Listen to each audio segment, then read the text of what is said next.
Hello scholars, welcome back.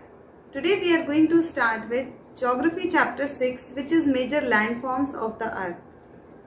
As you all have studied that our earth consists of different type of landforms like mountains, plains, plateaus, hills, valleys and so on.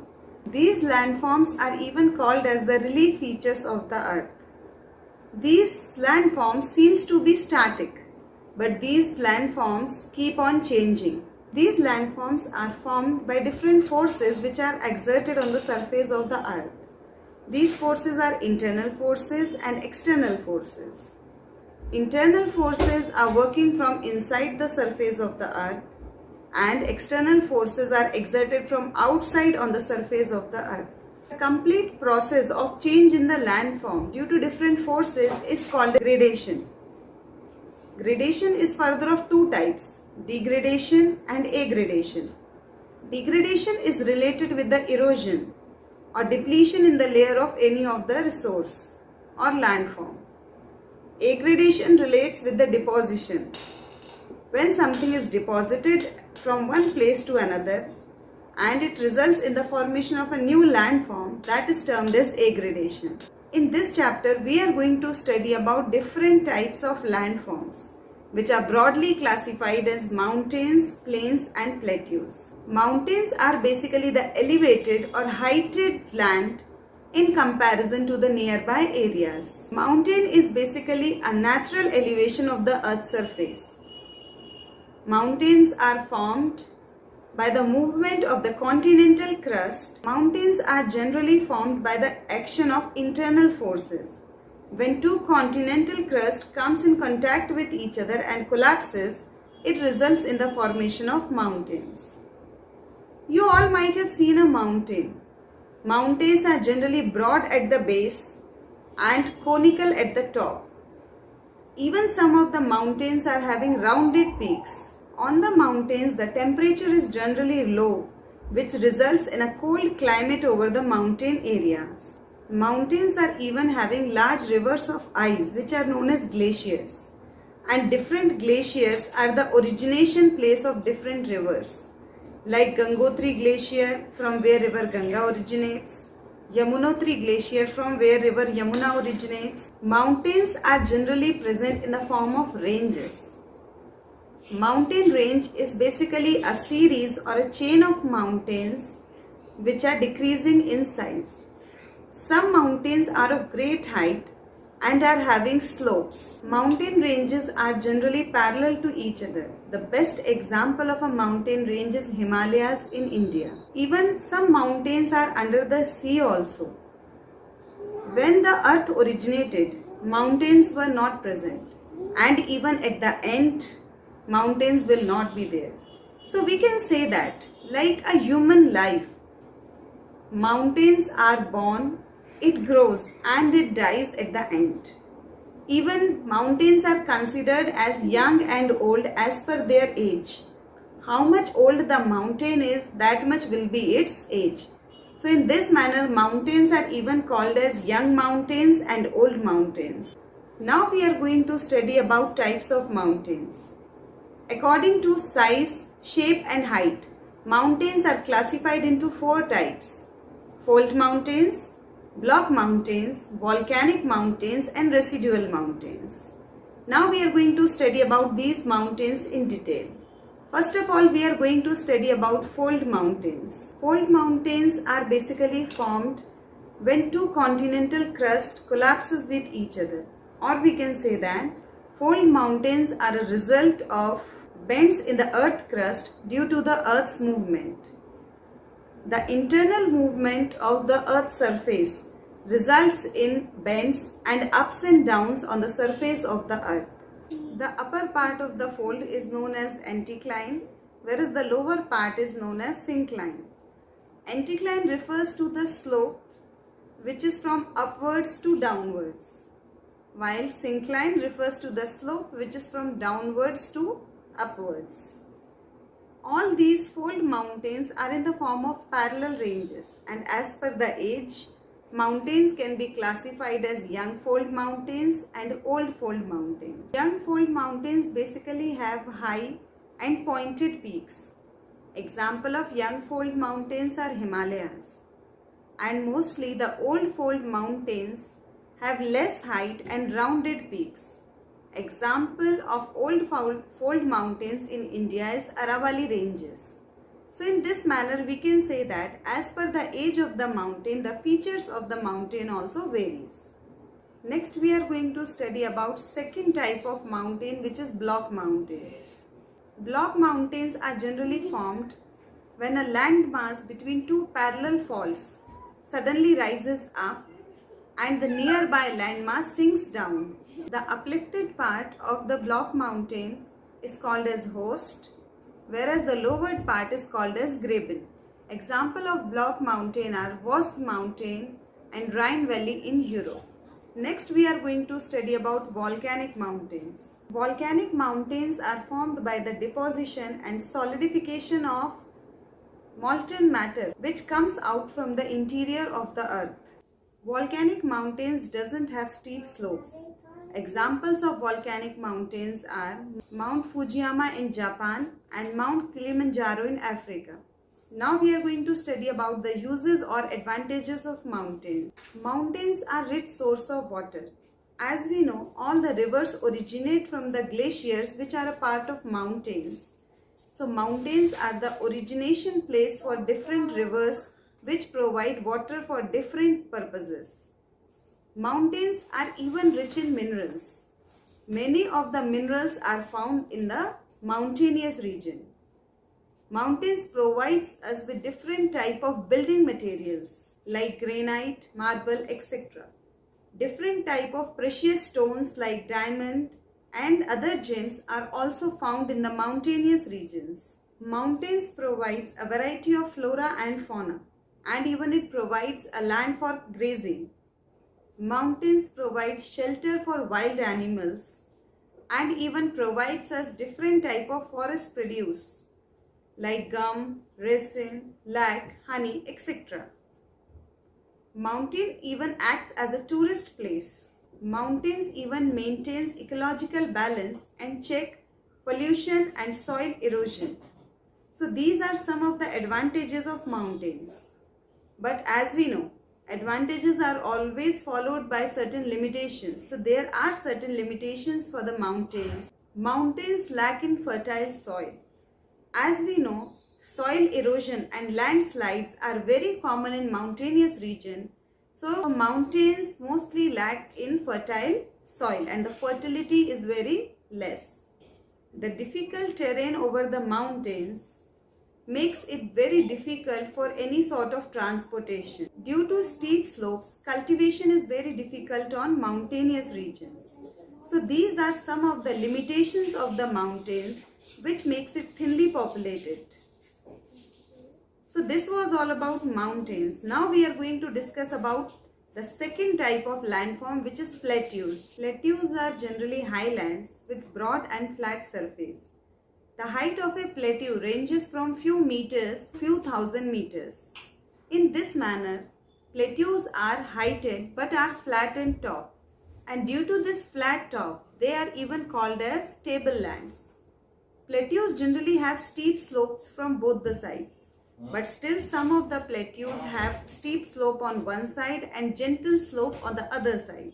Like mountains, plateaus are also young and old. The Deccan Plateau in India is one of the oldest plateaus in the world. Deccan Plateau have both steep and gentle slopes. Plateaus are normally found in every continent and approximately 1/3 of the total Earth's area is covered by plateaus. Now we are going to study about different types of plateaus. Plateaus are basically of three types: intermontane plateaus, Piedmont plateaus, and continental plateaus. Now we are going to study about the types of plateaus in detail. First of all, we are going to study about intermontane plateaus. The highest and largest plateaus on the Earth's surface are basically intermontane plateaus. They are partly or completely surrounded by mountains. Plateau of Tibet is the highest plateau in the world, and because of this it is also called as the roof of the world. The height of Tibet Plateau rises from around 4,000 to 6,000 meters above the mean sea level. Next, we are going to study about Piedmont Plateaus. These type of plateaus are generally formed at the foothills of the mountains. These plateaus are surrounded by mountain ranges on one side and sea or plains on the other side.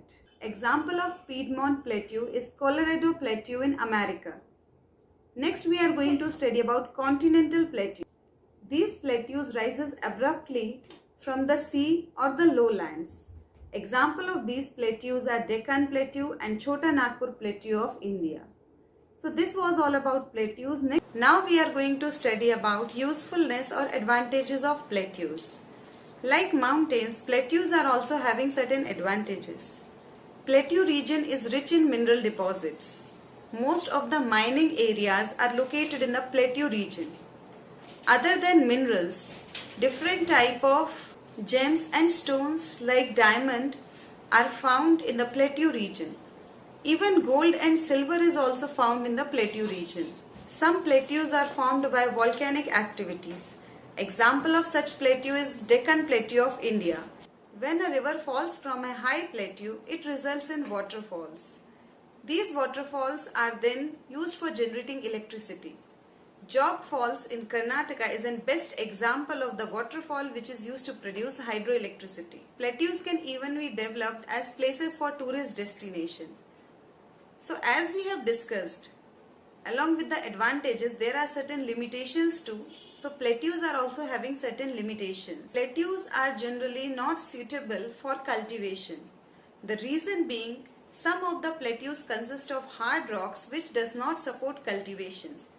And even it is not suitable for human settlements. As the plateau region is mostly dry regions, and here the rivers also depends on rain. So due to lack of water also, plateau region does not support human settlement and cultivation. Next we are going to study about plains. Plains are generally low-lying flat stretches of land which raises up to maximum 200 meters above the sea level. Plains are generally formed by the deposition of sediments by the rivers. Due to this, plains are very fertile and it support various type of agriculture activities. Plains are generally flat or slightly rolling. Examples of plains are Gangetic Plains of India. Now we are going to discuss about the advantages of plains. As we have discussed that plains are formed by the deposition of sediments and sand by the rivers. So plains are very fertile and they support different type of agricultural activities. Plains even provide a flat land for human settlements. That is the reason plains are thickly populated all around the world. The coastal plains have lakes, seaports, harbors, etc.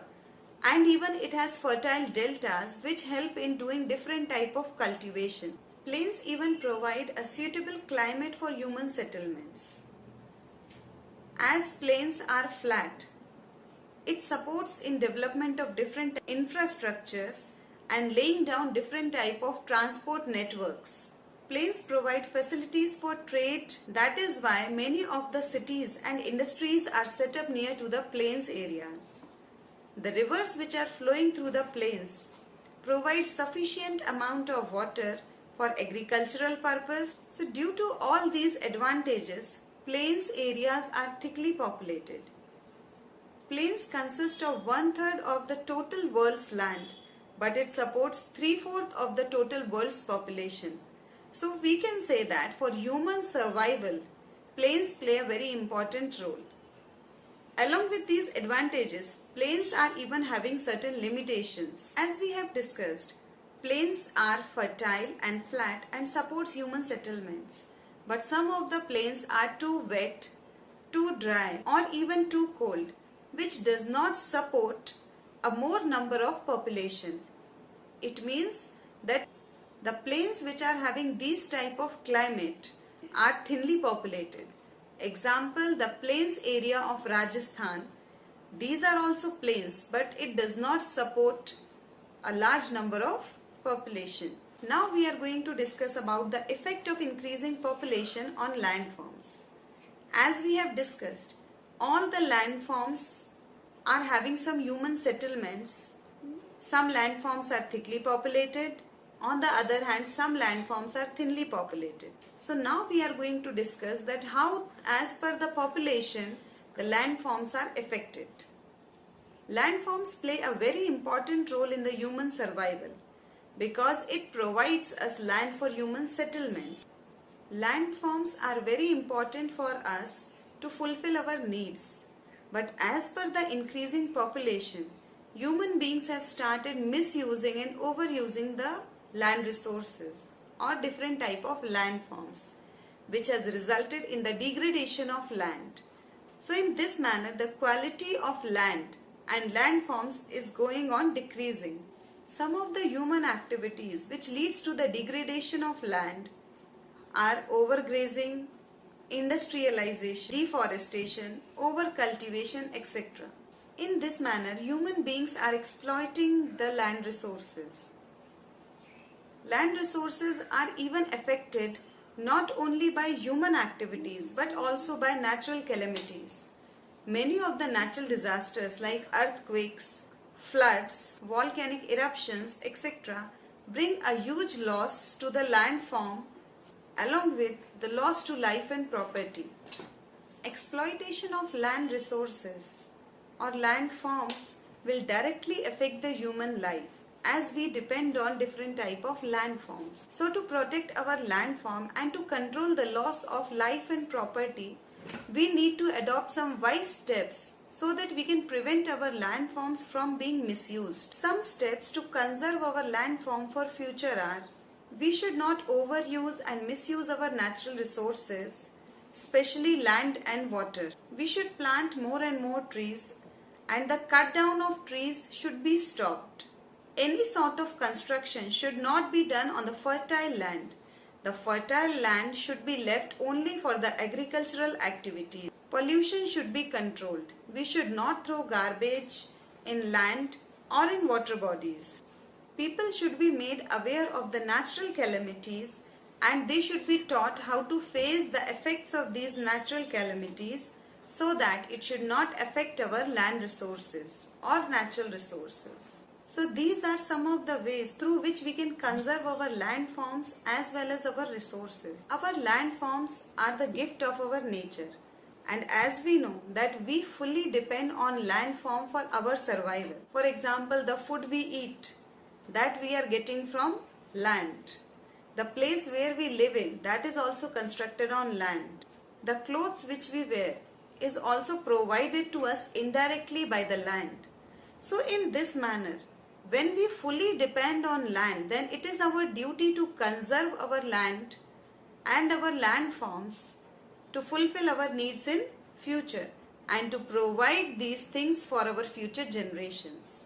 So this was all about the chapter Major Landforms of the Earth. So before winding up, let us discuss about some of the important points related to the chapter. The landforms are the result of two processes called the internal and external processes. Gradation consists of two processes, degradation and aggradation. The landforms are divided into three parts: mountains, plains and plateaus. There are four types of mountains: fold mountains, block mountains, volcanic mountains and residual mountains. Residual mountains are basically the mountains which are of less height and are formed by the erosional activities over the mountains. Aravalli is one of the world's oldest fold mountain. Intermontane, Piedmont and continental are the major types of plateaus. Tibet Plateau is the world's highest plateau and is called the roof of the world. So this was all about the chapter. With this, we are going to wind up today's class. Good day for now. Stay home, stay safe.